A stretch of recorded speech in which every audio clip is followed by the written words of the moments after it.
The fluorescent lights above the kitchen flickered with their usual tired rhythm as I scrubbed at a wine stain that had already set into the white tablecloth. My fingers were raw, pruned from hours submerged in scalding water and harsh detergent. The smell of bleach mixed with leftover garlic and olive oil clung to my uniform, a black button-down that had seen better days, paired with slacks that were starting to fray at the hems. I was invisible here at Luciano's, just another face in the background, someone who cleared plates and refilled water glasses while the wealthy patrons discussed business deals and extramarital affairs in hushed, wine-soaked voices. It was nearly midnight on a Thursday, and my feet throbbed inside my worn sneakers. I'd been on shift since 3 in the afternoon, covering for Maria, who'd called in sick for the 3rd time this week. Again. The tip jar felt lighter than usual in my apron pocket, barely enough to cover the electric bill that was already 2 weeks overdue. I pressed my palm against the small of my back, trying to work out the knot that had formed there, and glanced through the circular window that separated the kitchen from the main dining room. Only one table remained occupied. Table 7. The corner booth with the leather seats, and the view of the city lights sprawling beyond the tinted windows. I'd been specifically told by Marco, our head waiter, not to approach that table. Someone else would handle it. Someone always handled the VIP sections, the tables where men in $1,000 suits sat with their backs to the wall, and their eyes on every entrance and exit. But Marco had left 20 minutes ago. So had Giuseppe, our other experienced server. The chef had already begun shutting down the kitchen, the clanging of pots and pans echoing through the space, like a countdown to freedom. I wanted nothing more than to clock out, walk the 6 blocks to my studio apartment, and collapse into bed without even bothering to shower. I pushed through the swinging door, the tray of cleaned silverware balanced against my hip. The dining room felt different at this hour, quieter, more intimate. The candlelight cast long shadows across the walls, and the soft jazz that had been playing all evening had shifted to something slower, more melancholic, a saxophone weeping through invisible speakers. I tried not to look at table 7 as I began my closing routine, but it was impossible not to notice them. 3 men, all dressed in dark suits that probably cost more than I made in 6 months. They sat in a configuration I recognized from movies, 2 facing the entrance, one with his back to the wall. That one commanded the space without moving. Even from across the room, I could feel the weight of his presence, the way the air seemed denser around him. I busied myself with straightening chairs, collecting forgotten napkins, anything to avoid drawing attention. My manager, Vincent, had been explicit during my first week. You see the men at table 7, you pretend you don't. You hear conversations, you forget them immediately, you understand? I'd understood. I needed this job too desperately to ask questions. The sound of a chair scraping against marble made me freeze. I glanced up involuntarily and immediately regretted it. He was standing. The man who'd been sitting with his back to the wall had risen from his seat, and I realized with uncomfortable clarity that I'd been wrong about the power dynamic. The 2 men facing the entrance weren't his equals. They were his shadows, his guards. And he was looking directly at me. My heart stuttered in my chest. I dropped my gaze immediately, focusing on the napkin in my hands as if it were the most fascinating object I'd ever encountered. Maybe if I didn't make eye contact, he'd forget I existed. Maybe I could just finish cleaning and slip away into the kitchen, out the back door, into the relative safety of the night. Excuse me. The voice cut through the jazz music like a blade through silk, smooth, controlled, and absolutely impossible to ignore. It carried an accent I couldn't quite place. Something European that had been softened by years in America, but never fully erased. I felt it more than heard it, a vibration that traveled down my spine and settled somewhere in my stomach. I looked up slowly, my fingers tightening around the napkin. He'd taken several steps toward me, and I could see him clearly now in the candlelight. Tall, over 6 feet easily, with dark hair that was precisely styled in a way that probably required a barber who charged more per hour than I made in a day. His suit was charcoal gray, fitted perfectly to broad shoulders that tapered to a narrow waist. But it was his face that made my breath catch. Sharp cheekbones, a strong jaw shadowed with stubble, and eyes so dark they appeared black in the dim lighting. Eyes that were currently fixed on me with an intensity that made me want to take a step backward. I didn't. Something in his stance suggested that running would be the wrong move entirely. sorry, sir," I managed, my voice coming out smaller than I'd intended. "We're closing. The kitchen is all ready. I can see that." He moved closer, each step deliberate and unhurried. He smelled expensive, not cologne exactly, but something more subtle, leather and smoke, and something sharp like winter air. "You're alone." It wasn't a question. It was an observation, and somehow that made it worse. "The other staff had to leave early," he said, which was partially true. I didn't mention that I'd volunteered to stay, desperate for the extra hour on my time card. "But I can get the bill prepared for you right away if you—" "Where are the others?" I blinked, confused. "Sir?" "The other servers, the manager." "Where did they go?" He was close enough now that I had to tilt my head back slightly to maintain eye contact. Close enough that I could see a thin scar cutting through his left eyebrow. A small imperfection in an otherwise flawless exterior. They had other obligations, family things. The lie felt transparent on my tongue. I offered to close up. "I don't mind staying late." Something flickered across his face. Amusement, maybe, or recognition of my obvious falsehood. His lips curved into the barest suggestion of a smile, and I noticed how the expression didn't quite reach his eyes. Those remained calculating, assessing me in a way that made me feel like I was being inventoried. "What's your name?" The question caught me off guard. Men like him didn't ask servers for their names. They snapped fingers and expected service to materialize. They left cash on tables without making eye contact. They certainly didn't stand in empty restaurants at midnight asking personal questions. "Emma," I said quietly, then added unnecessarily, "Emma Morelli." His eyebrow, the one with the scar, lifted slightly. "Italian?" "My grandfather. I never met him." I don't know why I offered that information. Maybe because the silence between us felt too heavy, too loaded with something I didn't understand. He nodded slowly, his gaze never leaving my face. "You work here often, Emma Morelli?" 6 days a week, double shifts when I can get them. "And you're here alone, at midnight, in this neighborhood?" Again, not a question, an observation that carried within it a judgment I couldn't quite identify. I lifted my chin slightly, feeling a spark of defiance cut through my anxiety. "I need the work, and I can take care of myself." The almost smile returned. "Can you?" Before I could formulate a response, one of his guards, the one with the crooked nose and the scar across his knuckles, appeared at his elbow. He leaned in and whispered something in rapid Italian, too low and too fast for me to catch more than a few words. I caught problema and nord, but that was all. The man. My mind had started calling him that. Simply, the man, as if giving him any other title would make him too real, listened without taking his eyes off me. When his guard finished speaking, he nodded once. A sharp, dismissive gesture. "I need to make a phone call," he said to me, as if I'd been part of the conversation. "You'll wait." It wasn't a request. It was a statement of fact, delivered with the casual certainty of someone who expected obedience without question. "I really should finish closing," I tried, even though we both knew I wasn't going anywhere. Something in the air between us had shifted. The restaurant, which had felt safe and familiar moments ago, now felt like a cage. Or maybe a stage. I wasn't sure which was worse. "You'll wait," he repeated, softer this time, but somehow more absolute. Then he turned and walked back toward table 7, pulling a phone from his inner jacket pocket. His guards followed, creating a loose perimeter around him even in the empty restaurant. I stood there holding my napkin, my heart hammering against my ribs, trying to understand what had just happened. The smart thing would be to go straight to the kitchen, grab my coat, and leave through the back door. Lock it behind me and never look back. But I didn't move. I couldn't. It was as if his words had roots that had grown down through the marble floor and wrapped around my ankles.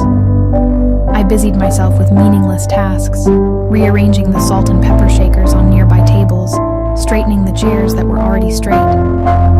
All the while, I was hyper-aware of him. He spoke into his phone in low tones, that mixture of Italian and English that seemed designed to be overheard and yet remain incomprehensible. His posture was relaxed, but there was something coiled about it, like a snake pretending to sleep. 10 minutes passed, chef poked his head out of the kitchen, gave me a questioning look. I waved him away, mouthing that I'd lock up. He hesitated. He knew whose table I was waiting on. I could see it in his eyes. But ultimately, he nodded and disappeared. A few minutes later, I heard the back door close. Now it was truly just us. Me and 3 men who radiated danger like other people radiated warmth. The man ended his call and slipped the phone back into his jacket. He said something to his guards, who both stood immediately. For a moment, I thought they were all leaving. Relief and something else. Something I didn't want to examine too closely. Flooded through me. But the guards moved toward the entrance instead, taking up positions on either side of the door, watching the street outside, not leaving, securing the perimeter. The man remained seated, and now he was looking at me again with that same unwavering intensity. Come here. My feet moved before my brain could intervene, carrying me across the dining room toward table 7. I stopped a respectful distance away, my hands twisted together in front of me. Sit. He gestured to the chair across from him. I should really... Emma. The way he said my name stopped me mid-sentence. It wasn't threatening exactly, but it was absolute. Sit, please. The please was an afterthought, a concession to social norms that we both knew were already shattered.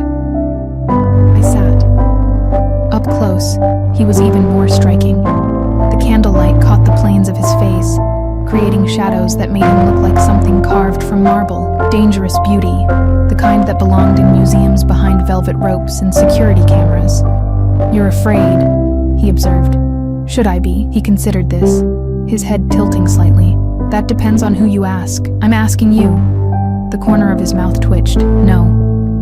You shouldn't be afraid. Not of me. The distinction wasn't lost on me. Not of him, but maybe of the world he inhabited. The world that required armed guards and midnight phone calls and the kind of power that made managers warn their staff not to make eye contact. Why am I here? I asked quietly. Why did you ask me to stay? He leaned forward slightly, his hands folded on the table. Beautiful hands, I noticed. Long fingers, manicured nails, a silver ring on his right index finger engraved with something I couldn't make out in the dim light. Because, he said slowly, you made a mistake. My stomach dropped. What? Earlier tonight, you brought bread to this table. His eyes never left mine. Do you remember? I did, vaguely. Marco had been in the kitchen arguing with the chef about a burned risotto, and a basket of bread had been sitting on the counter. I'd grabbed it and brought it to table 7 without thinking, just trying to keep things moving. Yes. I'm sorry if that was... You picked up a piece of paper, he continued, his voice still gentle, still terrifying. It had fallen from my jacket onto the floor. You picked it up and placed it on the table without reading it. I did remember that now. A folded piece of paper, cream-colored, expensive-looking. I'd barely glanced at it before setting it beside his water glass. I didn't read it, I said quickly. I wouldn't... I know, he smiled then, and it transformed his entire face. For a brief, dizzying moment, he looked almost kind. That's the problem. I don't understand. My associates believe you saw what was written on that paper. They believe you might share that information, intentionally or otherwise. They believe you represent a security risk. The words hung in the air between us, heavy with implication. My mouth went dry, but I didn't see anything. I didn't read it. I swear, I believe you. He leaned back in his chair, still studying me with those unfathomable dark eyes, but my associates are less trusting. They've suggested several solutions to this problem. The temperature in the room seemed to drop. I understood now why the other staff had left, why I was alone, why the guards were positioned at the door. So what happens now? My voice was barely a whisper. He was quiet for a long moment, so long that I thought he might not answer. Then he stood, buttoning his jacket with precise, elegant movements. Now, he said, dinner's not over. He held out his hand to me, palm up, an invitation and a command all at once. His guards straightened at the door, hands moving to their waists where I had no doubt they carried weapons. I stared at his outstretched hand, my heart thundering so loudly I was certain he could hear it. Every instinct screamed at me to run, to call for help, to do anything except take that hand. But as I looked up at his face, I saw something there that I hadn't expected. Not cruelty or malice, but something far more complicated, something that looked almost like regret. "Where are we going?" I asked. His fingers remained extended, waiting, patient, inevitable. "Somewhere safe," he said. Then quieter, "I promise you, Emma, I won't let anything happen to you." And despite everything, despite the fear and the confusion and the very obvious danger, I believed him. Or maybe I just wanted to. Maybe in that moment, with exhaustion weighing down my bones and loneliness echoing in my chest, the idea of someone making promises to me, even dangerous ones, was too seductive to resist. I placed my trembling hand in his. His fingers closed around mine, warm and firm, and I felt the world as I knew it fall away. He pulled me gently to my feet, and I noticed for the first time how small I was next to him, how fragile I must appear in my stained uniform and worn shoes. One of the guards stepped forward, holding out a long black coat. The man took it and draped it around my shoulders with surprising gentleness.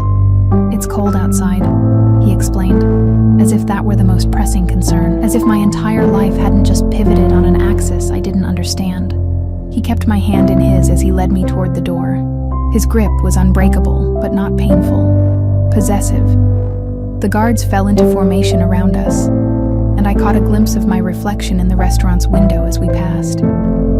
I looked small and lost inside his coat, my face pale and my eyes too wide. I looked like someone being led into a fairy tale, the kind where the girl doesn't know if she's being rescued or captured until the very last page. The door opened onto the night, and a black SUV with tinted windows idled at the curb, exhaust forming clouds in the cold air. A driver stood beside it, his face carefully blank. As the man guided me toward the vehicle, his thumb traced a small circle on the back of my hand. The gesture was so intimate, so unexpected, that I stumbled slightly. He caught me immediately, his other arm coming around my waist to steady me. For just a moment, his face was very close to mine, and I could see gold flecks in those dark eyes I thought were black. "Careful," he murmured. Then he was helping me into the SUV, sliding in beside me, his guards taking positions in the front, and in a second vehicle that materialized from the shadows. The door closed with a solid final thunk. The last thing I saw before we pulled away from Luciano's was the restaurant sign flickering in the rearview mirror, growing smaller and smaller until it disappeared entirely into the New York night. The leather seat beneath me was soft, expensive, nothing like the cracked vinyl of the subway cars I rode every day. The interior of the SUV smelled like new car, and that same scent I'd noticed on him. Leather and smoke and winter. A partition separated us from the driver and the guard in the passenger seat, offering an illusion of privacy that somehow felt more dangerous than exposure. He sat beside me, not touching, but close enough that I could feel the heat radiating from his body. His presence filled the confined space, made the air feel thinner. I kept my hands folded in my lap, his coat still draped around my shoulders like a claim. "Where are we going?" I asked again, trying to keep my voice steady. "My home." He was looking out the window, watching the city slide past in streaks of neon and shadow. "You'll stay there tonight. I can't just... I have work tomorrow. I have... You're not going back to Luciano's." He turned to face me, and in the passing streetlights, his features shifted between shadow and illumination. "You're not going back to your apartment either. Not yet." My chest tightened. "You know where I live? Emma." He said my name like he was tasting it, deciding if he liked the flavor. "I know everything about you. Your address on Bleecker Street, 3rd floor, apartment 3C. The window that doesn't lock properly, the landlord who won't fix your heating, your student loans from NYU, where you dropped out 2 years ago when your mother got sick, the medical bills you're still paying off even though she died 8 months ago." Each fact felt like a hand closing around my throat. I pressed myself against the door, my fingers finding the handle. Locked. Of course it was locked. "How do you... Why would you..." I couldn't finish the sentence. The implications were too vast, too terrifying, because the moment you touched that paper, you became my responsibility. His voice remained calm, almost gentle, which which somehow made it worse. My people ran a background check within an hour. They wanted to know if you were a plant, an informant, a threat. They wanted to know everything, and what did they find? The question came out bitter, sharp. A broke waitress with a dead mother and too many bills? Very threatening. They found someone alone, vulnerable. Someone who works herself to exhaustion in a restaurant where dangerous men conduct business. Someone no one would miss if she disappeared. He leaned closer, and I could see my reflection in his dark eyes. They found an easy solution to their problem. My breath caught. And you? I found something different. His hand moved, not touching me but resting on the seat between us. An offering, an option. I found someone who picked up a stranger's paper and didn't read it because it wasn't hers to read. Someone with integrity in a world that usually beats that out of people. Someone worth protecting. From your own people, yes. No hesitation, no shame. We drove in silence for a while. The city changed around us, the cramped streets of my neighborhood giving way to wider avenues, taller buildings. We were heading uptown, toward the part of Manhattan I only saw in movies. What was on the paper? I finally asked. He smiled, but there was no humor in it. Names, dates, the kind of information that could get a lot of people killed or arrested, depending on who found it first. So I stopped myself, suddenly aware that knowing too much could be its own death sentence. You can say it, Emma. I won't be offended. He shifted in his seat, angling his body toward mine. I'm what you think I am, what your manager warned you about on your first day, what the chef whispers about after his fourth glass of wine, what the other servers pretend not to see when they collect payment in cash from my table. A criminal. The word felt childish, inadequate. A businessman, he corrected, his tone almost amused. The nature of my business is simply different from most. The SUV turned onto a tree-lined street that looked like it belonged in a different city entirely. Brownstones with pristine facades, doormen in uniform, street lamps that actually worked. We pulled up in front of a building that took up half the block, all glass and steel and obvious wealth. The guard in front exited first, scanning the street with practiced efficiency. Then he opened my door, and suddenly the November air hit me, colder than I remembered. I clutched the coat tighter around my shoulders. The man, I still didn't know his name, I realized, emerged from the other side, buttoning his jacket. He moved around the vehicle and appeared at my side, offering his hand again. This time, I took it without hesitation. I wasn't sure what that said about me. This way. He kept my hand in his as we walked toward the building's entrance. The doorman, an older man with silver hair and sharp eyes, nodded at us. Good evening, Mr. D'Angelo. D'Angelo. Finally, a name to attach to the face. Though somehow, hearing it made everything more real, more terrifying. The lobby was all marble and mirrors, the kind of space designed to make you feel small. My worn sneakers squeaked against the polished floor, the sound echoing embarrassingly. I caught sight of myself in one of the mirrors, disheveled and exhausted in my stained uniform, completely out of place next to D'Angelo's pressed suit and commanding presence. Top floor, he said to the elevator operator, another man in uniform who kept his eyes carefully forward. As we rose, I counted the floors. 20, 30, 40. The numbers kept climbing, and with them, my sense of unreality. This couldn't be happening. I couldn't be in a private elevator with a man whose name I'd learned from his doorman, heading to God knows where for God knows what purpose. The elevator opened directly into an apartment. No, a penthouse. The space was enormous, all floor-to-ceiling windows overlooking the city like a kingdom spread out below. The decor was minimalist, but clearly expensive. Dark leather furniture, original art on the walls, a bar made of black granite in one corner. Everything was clean, precise, controlled. Like him. You're safe here, he said, releasing my hand finally. He moved to the bar, pulling out a crystal decanter filled with amber liquid. No one can reach you. No one even knows you're here except my most trusted people. That's supposed to make me feel better? I wrapped my arms around myself, suddenly aware of how cold I was despite the coat. Being trapped in a stranger's penthouse, he poured 2 glasses, brought one to me. Drink. It'll help with the shock. I took it but didn't drink, just held the glass and felt its weight. I want to go home. Your apartment isn't safe. My associates know where you live. Some of them, he paused, choosing his words carefully. Some of them don't share my perspective on the situation. They see loose ends, problems to be solved. And you see what exactly? I finally met his gaze, anger cutting through my fear. A damsel in distress? A charity case? Someone to play hero for? His expression darkened. I see someone who was in the wrong place at the wrong time and doesn't deserve to die for it. The bluntness of the statement stole my breath. Die. He'd said it so casually, like discussing the weather. This is insane. I set the glass down on the nearest surface, my hand shaking. I should call the police. I should... And tell them what? He moved closer. Not threatening, but intense. That you witnessed nothing? Saw nothing? That you're being held against your will by a man who's offering you protection? The police can't help you, Emma. They can't protect you from the kind of people who want you silent, but you can. Yes. Simple. Absolute.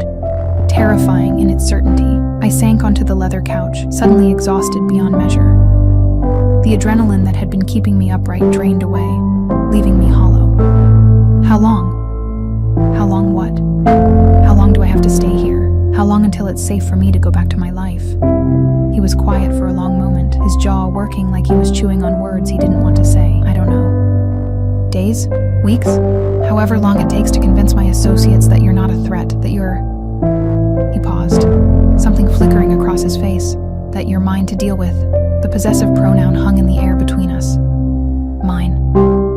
I have a life, I said quietly. Bills to pay. A job I can't afford to lose. I can't just disappear. Your bills will be handled. Your job... He shrugged. Consider it handled as well. I don't want your money. It's not about what you want. He sat down across from me, elbows on his knees, hands clasped. For the first time, he looked almost tired. It's about keeping you alive. Everything else is secondary. I wanted to argue, to rage against the unfairness of it all. But looking at him, at the absolute conviction in his dark eyes, I knew it would be pointless. Something had shifted tonight. Some cosmic gear had turned, and I'd been caught in its teeth. What's your first name? I asked instead. He blinked, clearly not expecting the question. Dante. Dante D'Angelo. I tested the name, found it fit him perfectly, beautiful and dangerous. That's very Italian. My grandfather. I never met him either. The echo of my earlier words was intentional. A small bridge across the vast distance between us. Despite everything, I almost smiled. Almost. A phone buzzed. He pulled it from his pocket, glanced at the screen, and his expression hardened. I need to take this. Stay here. He walked toward the windows, speaking in rapid Italian. I caught a few words. Problema still. And what sounded like a name. His posture changed as he listened, becoming rigid. Controlled fury barely leashed. I took the opportunity to look around more carefully. Everything in this space was expensive, but it was also strangely impersonal. No photos, no mementos, nothing that suggested anyone actually lived here. It could have been a hotel suite, beautifully appointed but ultimately hollow. Except for one thing. On the bar, partially hidden behind the decanter, was a small frame. I stood and moved closer, careful not to draw Dante's attention. The photo was old, the color slightly faded. A young boy, maybe 10, standing next to an older man with his hand on the boy's shoulder. They had the same dark eyes, the same sharp features, both unsmiling, both already carrying shadows. My father. I jumped. I hadn't heard him approach. He was standing behind me, close enough that I could feel his breath on my hair. You look like him, I said. I know. He reached past me and turned the frame face down with deliberate care. He died when I was 12, betrayed by someone he trusted. The weight of that statement settled over us. This was why he understood loose ends and security risks, why he saw threats in shadows and kept guards at every door. He'd learned young that trust was a luxury that could kill you. I'm sorry, I said quietly. Don't be. It taught me everything I needed to know about this life. He turned me to face him, his hands gentle on my shoulders. It taught me that protection is the only real currency. Power means nothing if you can't keep safe what matters to you. And I matter? The question came out smaller than I intended. To you? His thumb traced along my collarbone, just above where his coat draped over my shoulders. The touch was feather-light, but I felt it everywhere. You picked up a piece of paper, something so small, so insignificant. You could have read it. You could have ignored it. You could have done anything except what you did, which was treat it with care, with respect, even though you had no idea what it was. That kind of integrity. He paused, his eyes searching my face. Yes, Emma, you matter. My heart hammered against my ribs. This close, I could see the flecks of gold in his dark eyes. Could smell that intoxicating scent of leather and smoke. Could feel the heat of his body like a physical force. This is crazy, I whispered. I know. I don't even know you. You know enough. His hand moved to my face, cupping my jaw with a gentleness that seemed at odds with everything else about him. You know I'm dangerous. You know I'm not a good man. You know you should run from me. Then why aren't I running? His smile was slow, predatory, beautiful. Because you're tired of being invisible. Tired of working yourself to death for people who don't even know your name. Tired of being alone in a city that eats people like you alive. His thumb brushed across my lower lip. Because for the first time in a very long time, someone sees you, Emma Morelli. And that's more intoxicating than any amount of fear. He was right, and I hated him for it. Hated how easily he'd read me. How accurately he'd diagnosed the loneliness that had been eating me from the inside out since my mother died, since before that, maybe. I should hate you, I said. You probably should. You've kidnapped me. I've protected you. His other hand came up, framing my face between his palms. There's a difference. Is there? Instead of answering, he leaned down slowly, giving me every opportunity to pull away. I didn't.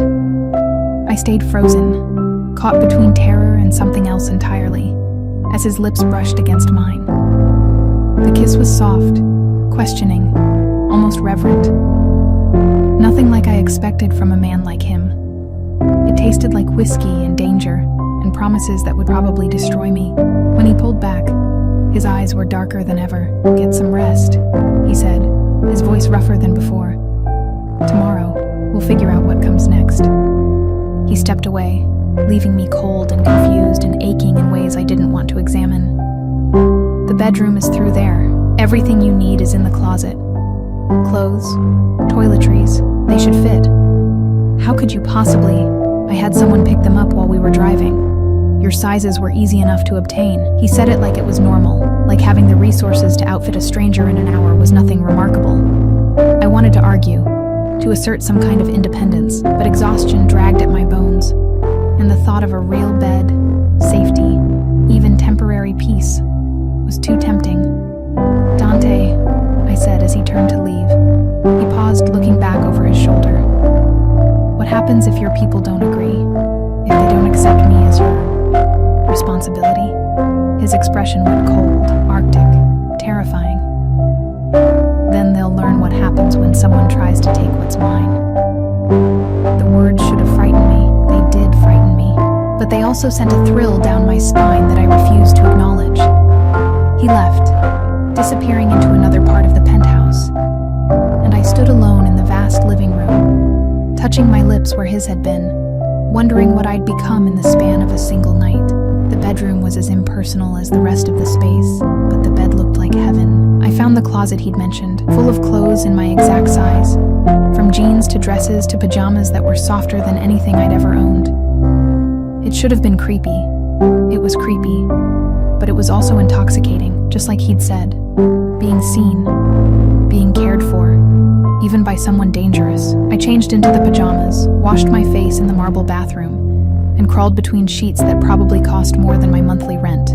The city glittered beyond the windows, millions of lights in the darkness. I should have been planning my escape, should have been terrified, Should have been a lot of things. Instead, I lay there thinking about dark eyes and gentle hands, and the way he'd said my name like it meant something. Sleep took me under like a wave, and I dreamed of shadows and smoke, and a cage made of silk. Sunlight woke me, sharp and insistent through windows I'd forgotten to cover. For a confused moment, I didn't recognize where I was. The ceiling too high, the sheets too soft, the silence too complete. Then memory crashed back like a wave. The restaurant, the paper, Dante's hand in mine, his kiss. I sat up quickly, my heart racing. The bedroom door was closed, but I could smell coffee brewing somewhere in the penthouse. The clothes from last night were gone, replaced by fresh ones laid out on a chair. Jeans, a cream-colored sweater, even undergarments in the right size. The attention to detail was unnerving. I dressed quickly, ran my fingers through my tangled hair, and ventured out into the living room. Morning light transformed the space, making it less ominous, but no less intimidating. The city sprawled beyond the windows, close enough to touch, but feeling impossibly distant. Dante stood at the kitchen island, perfectly dressed in dark slacks and a white shirt, with the sleeves rolled to his elbows. He looked up as I entered, his expression unreadable. "Coffee?" He gestured to a second cup already poured. "Thank you." I took it, grateful for something to do with my hands. The coffee was perfect, the exact amount of cream I preferred. Of course, he knew that too. "Did you sleep well?" "Better than I should have, probably." I leaned against the counter, maintaining distance between us. In the daylight, everything felt more real, more dangerous. What happens now? Now, we establish some ground rules. He set down his own cup with careful precision. "You don't leave this building without me or my guards. You don't contact anyone from your old life. Friends, co-workers, no one. You don't go near windows without the curtains drawn after dark, and you don't ask questions about my business." Each rule felt like a bar sliding into place. "So I'm a prisoner. You're protected." His jaw tightened. "There's a difference. You keep saying that. I'm not sure I believe it anymore." Before he could respond, his phone rang. He glanced at the screen and his expression darkened. "I need to take this. Stay here." He walked toward his office, the door closing with a definitive click. I stood alone in the gleaming kitchen, coffee growing cold in my hands, and wondered how my life had become so unrecognizable in less than 12 hours. The penthouse felt different in his absence, larger, emptier, more like the cage I'd accused it of being. I wandered through the space, looking for something, anything, that would tell me who Dante D'Angelo really was beneath the expensive suits and careful control. I found it in his office. The door hadn't latched properly. Through the gap, I could hear his voice, still speaking Italian, but with an edge of barely controlled fury. My limited understanding caught fragments. Traditore, traitor, and sangue, blood. I shouldn't have looked. Every instinct screamed at me to walk away, to maintain the plausible deniability that might keep me alive. But my hand was already pushing the door open slightly, my eyes adjusting to the darker room beyond. Dante stood with his back to me, one hand braced against a massive wooden desk, the other gripping his phone so tightly I could see the white of his knuckles from across the room. Behind him, covering the wall, was something that stole my breath. A map, enormous, detailed, covered in pins and photographs and lines connecting names I recognized from newspapers. Criminal empires charted like constellations. And at the center, a photograph of a man with Dante's eyes and a smile that looked like it could cut glass. "Capisci?" Dante's voice cracked like a whip. He took what was mine. Now I take everything from him. I must have made a sound, a gasp, a shift of weight, because he turned sharply. For a heartbeat, his face was utterly foreign, cold, merciless, capable of terrible things. Then he saw me, and something shifted. "I'll call you back." He ended the call, setting the phone down with exaggerated care. "Emma, I'm sorry. I didn't mean to. The door was open, and The excuses died on my tongue as he crossed the room toward me. "What did you hear?" "Nothing. I mean, I don't speak Italian, and I wasn't... Emma." He was close enough now that I had to tilt my head back to meet his eyes. "What?" did you hear something about a traitor, about taking something back? I forced myself not to look away. Who is he? The man in the photo? Dante's jaw worked. For a long moment, I thought he wouldn't answer. Then, Marco Vitale. He worked for my father, then for me. 3 weeks ago, he stole from me and ran. Now, he's working with my enemies. What did he steal? Something valuable. His hand came up, tucking a strand of hair behind my ear with unexpected gentleness. You're asking dangerous questions. You already said I can't ask about your business. No, I said you shouldn't. His thumb traced along my jawline. There's a difference. You like those. Differences that don't actually exist. His smile was sharp. They exist. You just don't want to see them yet. He glanced back at the map, his expression hardening. Marco didn't just steal money or product. He stole something personal, and he knew exactly how much it would hurt me. What was it? Information. Names of people I protect, business partners, family. His eyes met mine again, and I saw something raw there beneath the ice. He's selling it piece by piece to my competitors. Every name he gives them is another person in danger.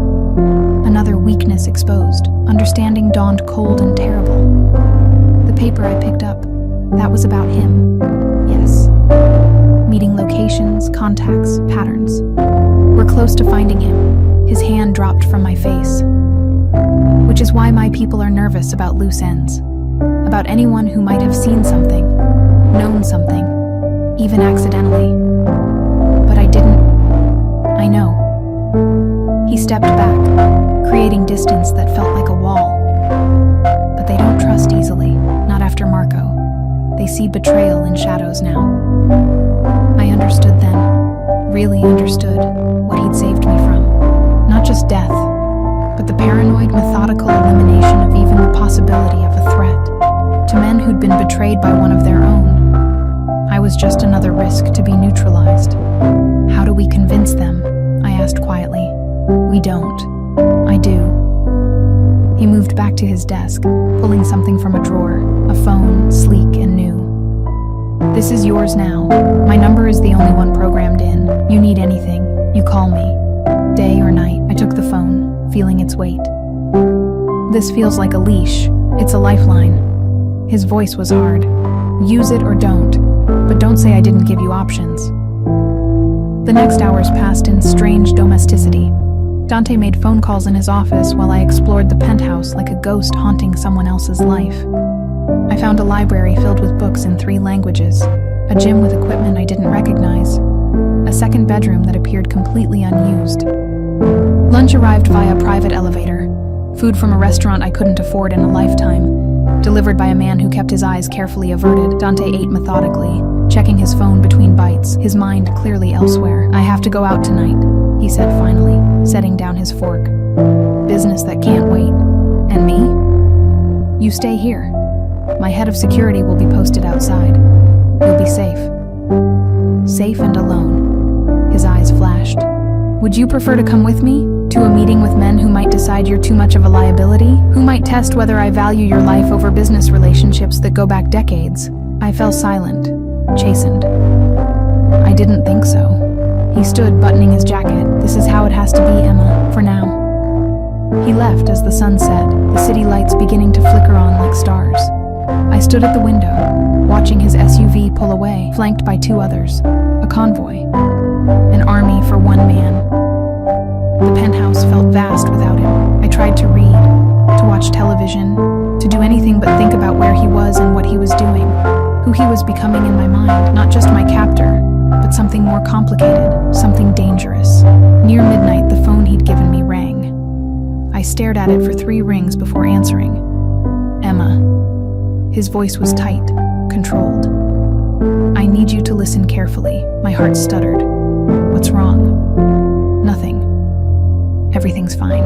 But I need you to do something for me. A pause. Voices in the background speaking rapid Italian. Go to my bedroom. In the closet, there's a safe behind the shirts on the left side. The combination is your birthday, month, day, year. Inside is a red envelope. Bring it to the phone. I was already moving, my bare feet silent on the hardwood floors. Dante, what's happening? Just do it. Please. His bedroom was as impersonal as mine. All clean lines and neutral colors. The closet was enormous, filled with suits and shoes organized with military precision. I found the safe exactly where he said, my fingers shaking as I entered the numbers. The door swung open. Inside was money, stacks of it, a gun, several passports, and the red envelope. I have it, I said, my voice barely steady. Open it. Inside was a single photograph, a young woman, maybe my age, with dark hair and a bright smile, beautiful in an effortless way that made my chest ache. Behind her, partially visible, was Dante. Younger, less guarded, actually smiling. Who is she? I whispered. Her name was Julia. His voice cracked on the name just slightly. She was Marco's sister, and she was going to be my wife. The past tense hung heavy. What happened to her? She died 3 years ago. An accident that... He paused, collecting himself. An accident that maybe wasn't an accident. Marco blamed me. Said I should have protected her better, should have kept her away from this life.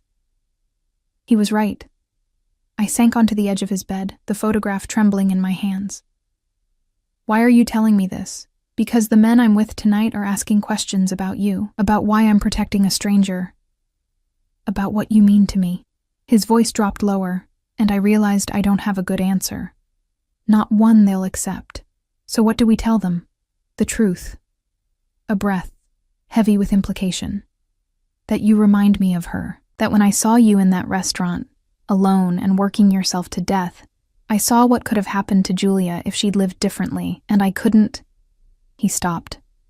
I couldn't let anything happen to you. Tears burned my eyes. I'm not her, Dante. I know.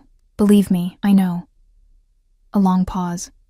But maybe that's why this matters. You're not her ghost. You're just... you. And that's somehow worse. Somehow more dangerous. To whom? To me. The admission hung between us, raw and unexpected. In the background, I heard someone call his name. I have to go, he said. Stay inside, stay safe. I'll be home soon. Home. He'd said home. The call ended, leaving me alone with the photograph of a dead woman and the weight of understanding. This wasn't about the paper I'd picked up. It wasn't even about protecting me from his paranoid associates. It was about a man who'd lost someone and saw in me a chance at something. Redemption, maybe, or just the illusion of it, and I was caught in the gravity of his grief, pulled into an orbit I didn't understand and couldn't escape. I set the photograph back in the safe carefully, my hands still shaking, and wondered what it meant that I didn't want to escape. Not really. Not anymore. Dante returned near 3 a.m. I heard the elevator, the low murmur of voices, then the door to the penthouse opening and closing with careful quiet. I was still awake, curled on the couch with a book I hadn't been able to focus on for hours. He appeared in the doorway, jacket gone, shirt untucked, looking more disheveled than I'd ever seen him. There was blood on his knuckles. I was on my feet before I could think. You're hurt. It's not mine. He moved to the bar, poured 3 fingers of whiskey, downed it in one swallow. You should be asleep. I was waiting.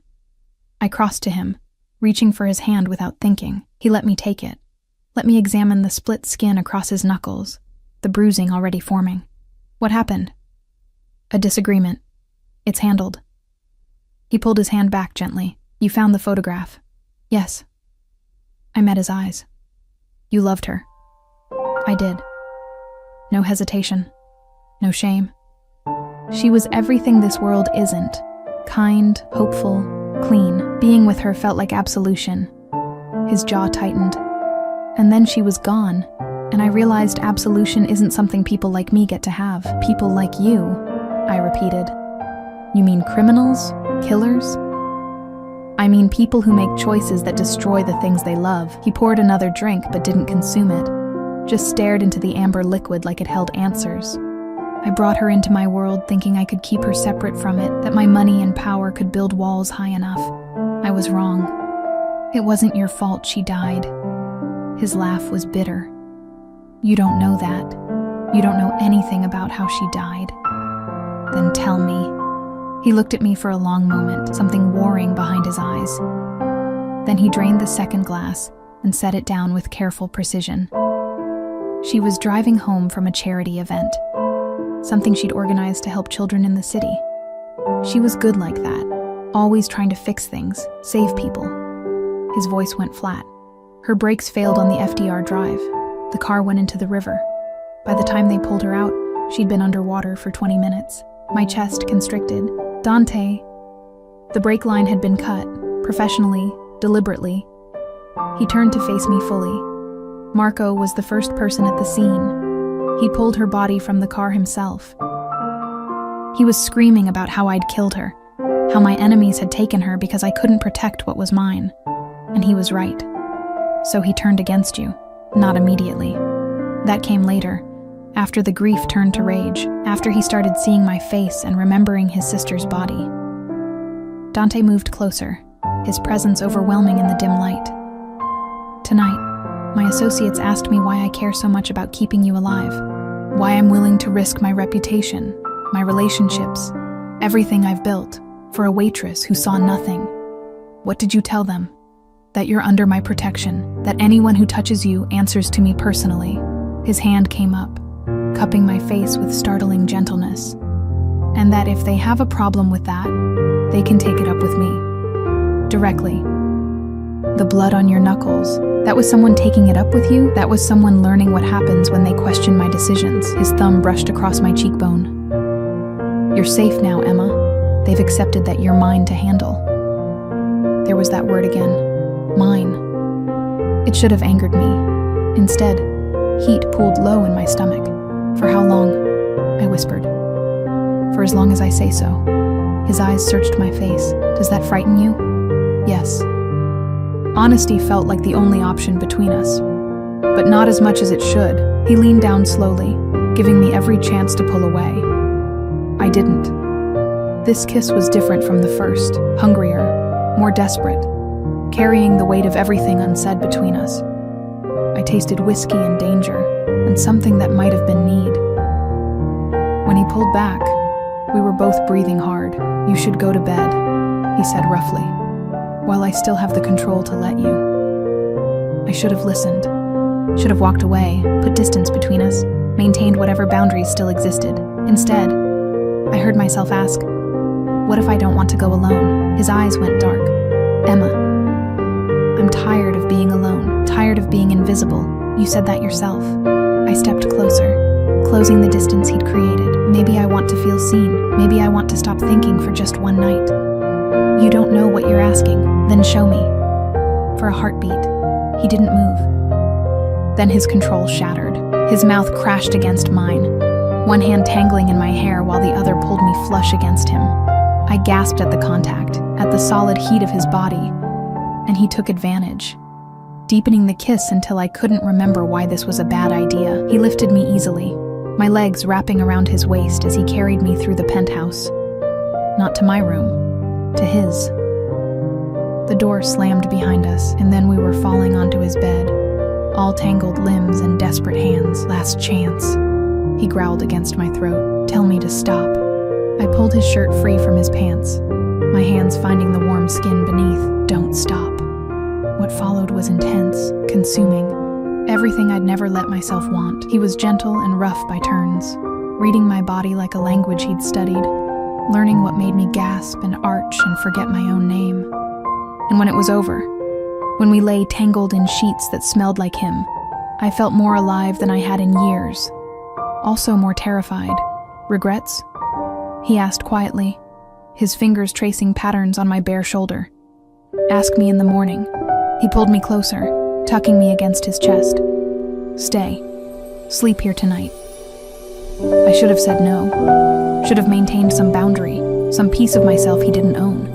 But his heartbeat was steady beneath my ear, and his arms felt like the safest place in the world, and I was so tired of being strong alone. Okay, I whispered. whispered. I felt him smile against my hair. Okay. I woke to an empty bed and voices raised in anger somewhere in the penthouse.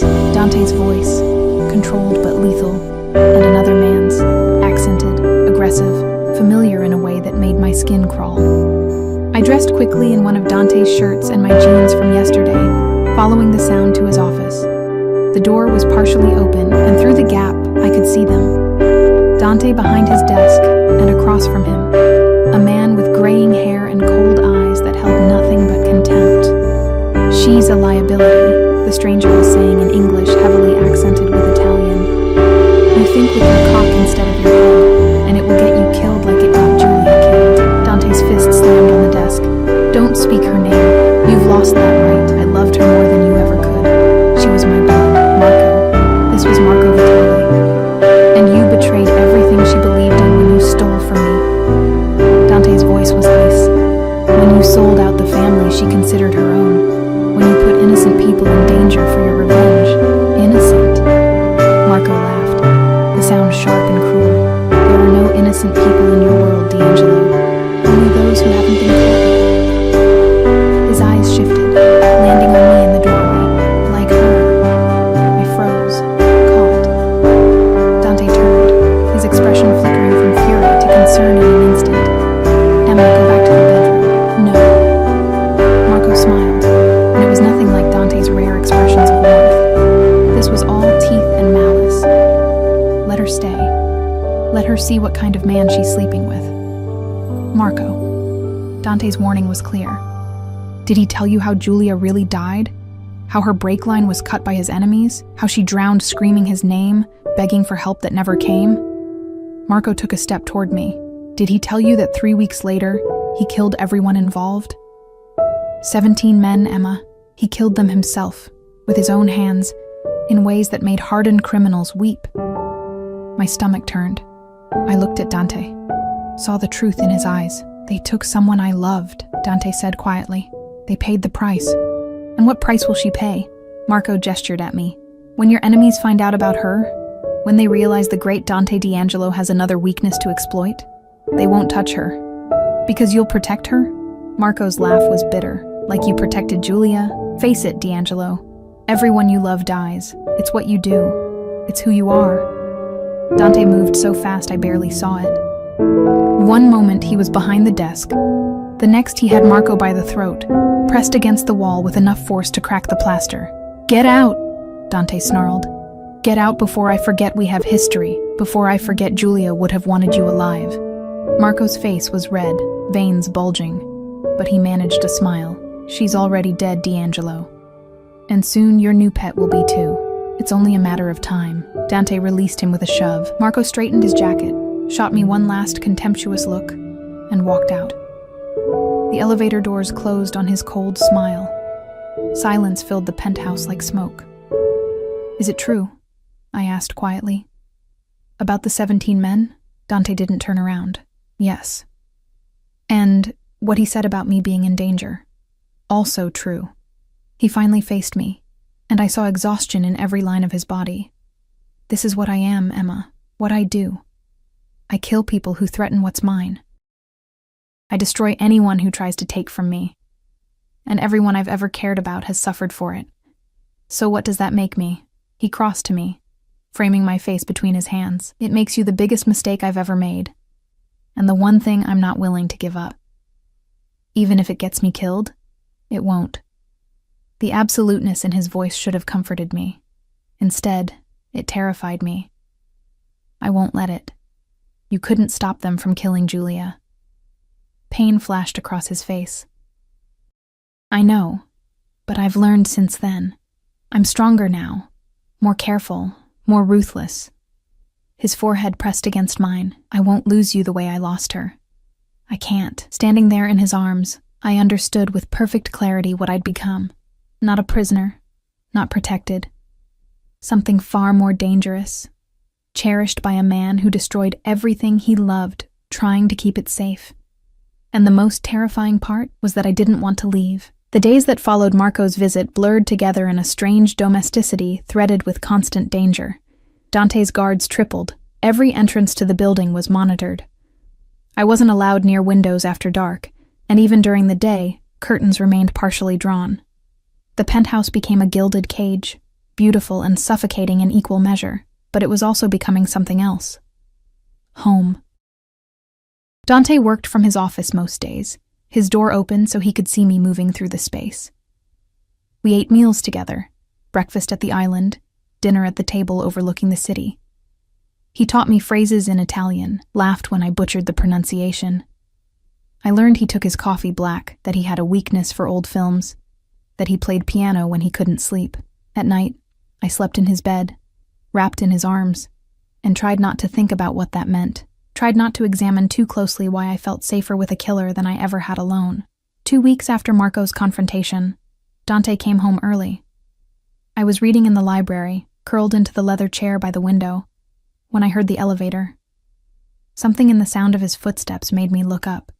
He appeared in the doorway, and I saw it immediately, the tension in his shoulders, the darkness in his eyes. Something had happened. What's wrong? I set down my book, standing. We found him. Marco. Dante's voice was carefully controlled. He's been hiding in a warehouse in Red Hook. My people have it surrounded. My heart stuttered. What are you going to do? What I should have done weeks ago. He moved to me, his hands gentle on my shoulders despite the violence humming beneath his skin. I'm going to end this. Tonight. You're going to kill him. Yes. No hesitation. No apology. I should have been horrified. Should have begged him not to. Should have seen this as the final confirmation of what he truly was. Instead, I found myself asking, will you be safe? His expression softened. You're worried about me. Of course I am. He's dangerous. He knows you, knows how you think. Emma. He pulled me close, his forehead resting against mine. I've been doing this since I was 17. Marco is good, but I'm better. I'll come home to you. I promise. Don't make promises you can't keep. I always keep my promises to you. He kissed me, slow and deep, like he was memorizing the taste. When he pulled back, his eyes were intense. When this is over, things will change. You'll be able to leave the penthouse, go places, live something closer to a normal life. Would you want that? The question hung between us, loaded with implications I wasn't ready to examine. What are you asking me, Dante? I'm asking if you'd stay, not because you have to, not because it's safer, but because you want to. His thumb traced my lower lip. I'm asking if you could see a future here. With me. My breath caught. You're a criminal. You kill people. Your enemies would use me to hurt you. There's nothing normal about any of this. I know. A ghost of a smile. But I'm asking anyway. I thought about my old life. The studio apartment with broken heating. The endless shifts at Luciano's. The bone-deep loneliness that had consumed me since my mother died. I thought about these past weeks. The fear and the passion and the strange sense of being seen, truly seen, for the first time in my life. Ask me again, I whispered. When you come home. When this is really over. His smile was real this time, bright and devastating. I will. He kissed me once more, then stepped back, his expression shifting into something harder. The man who'd held me gently was replaced by the man who'd killed 17 people with his bare hands. Both were him. Both were real. Stay inside. Don't answer the door for anyone but my head of security. His name is Luca. You've seen him before, scarred face, gray at the temples. If anyone else tries to get in, there's a panic button in my bedroom closet, red behind the safe. Understood? Understood. He left, and the penthouse felt immediately colder. I tried to read, to watch television, to do anything but imagine what was happening in a warehouse across the city. But my mind conjured images I couldn't escape. Dante injured, bleeding, dying while I sat in luxury and safety. Hours crawled past. Midnight came and went. I paced the living room, my phone clutched in my hand, willing it to ring. At 2 a.m, I heard something that made my blood freeze. Not the elevator. The emergency stairwell door opening. I ran to Dante's bedroom, my heart hammering. found the panic button exactly where he'd said. My finger was an inch from pressing it when I heard the voice. "Emma, it's Luca. Don't be afraid." I crept back to the living room. Luca stood just inside the penthouse, his face grim, his clothes spattered with what looked like blood. Behind him were 2 other guards I recognized, both looking equally serious. What happened? My voice came out thin. "Where's Dante?" "He's fine. He's coming up now, but..." Luca hesitated. "He's bringing someone. I need you to stay calm." Before I could ask what he meant, the elevator doors opened. Dante emerged, his suit jacket gone, his shirt torn and bloodied, and behind him, barely standing, supported by 2 more guards, was Marco Vitale. Marco looked broken, one eye swollen shut, blood streaming from his nose and mouth, his expensive suit in tatters. But he was alive. "What?" I started.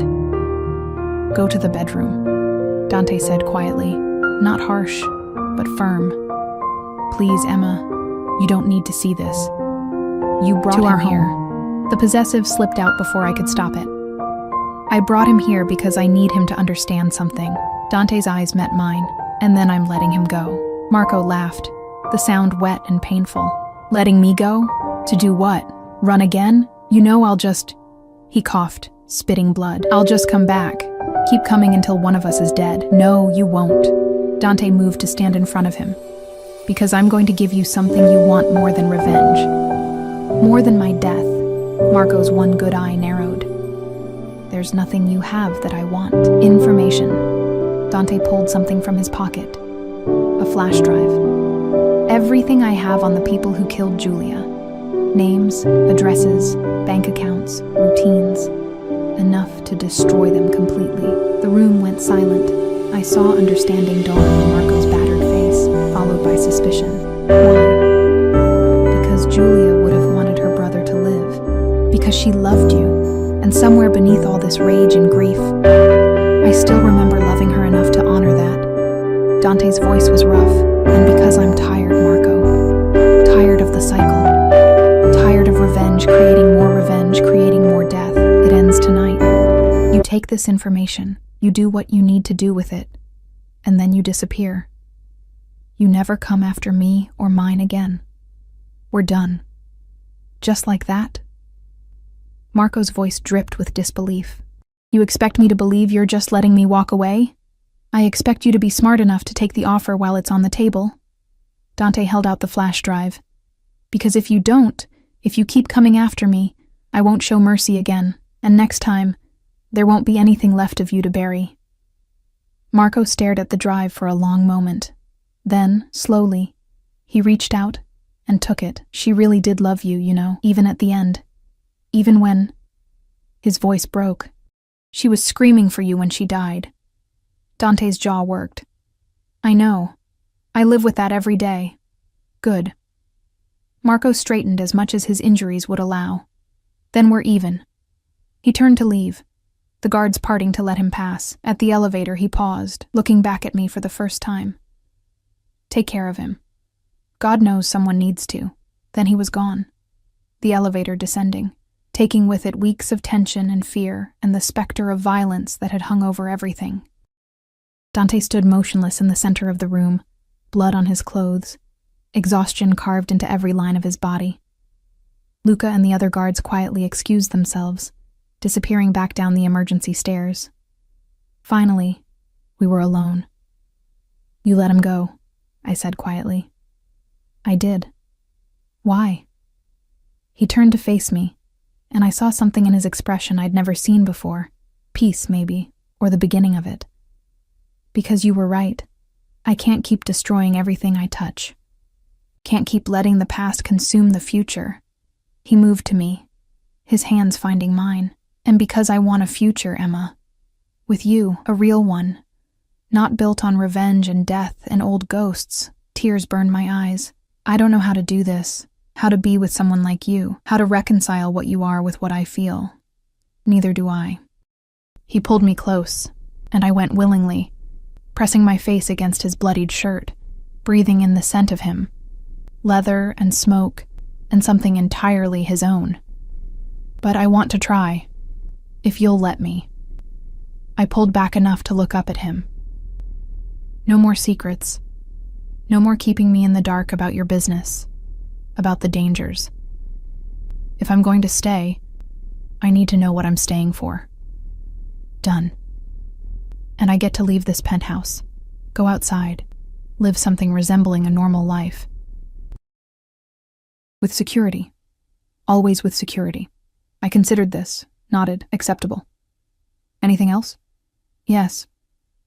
I reached up, framing his face between my hands. Ask me now. Ask me what you wanted to ask before you left. His eyes searched mine.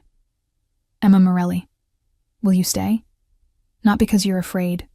Not because you have nowhere else to go, but because you want this, want me. Broken and dangerous and completely wrong for you. I thought about the girl I'd been 2 weeks ago. Exhausted, invisible, working herself to death in a restaurant where no one knew her name. I thought about the woman I'd become in Dante's arms. Seen, valued, cherished, despite every reason that should make this impossible. Yes, I whispered. I'll stay. His kiss was reverent, desperate, full of promises neither of us knew if we could keep. But we would try. God help us, we would try. Later, after he'd showered and changed, after we'd talked through the night about everything and nothing, we lay tangled together in his bed, watching the sun rise over the city. The same city where I'd been invisible just weeks before. The same city that now felt full of possibility. What happens now? I asked, my head on his chest, his heartbeat steady beneath my ear. Now? His fingers traced patterns on my shoulder. Now we figure out how to build something real. You go back to school if you want, pursue your degree. I introduce you to my legitimate business contacts. Yes, I have some.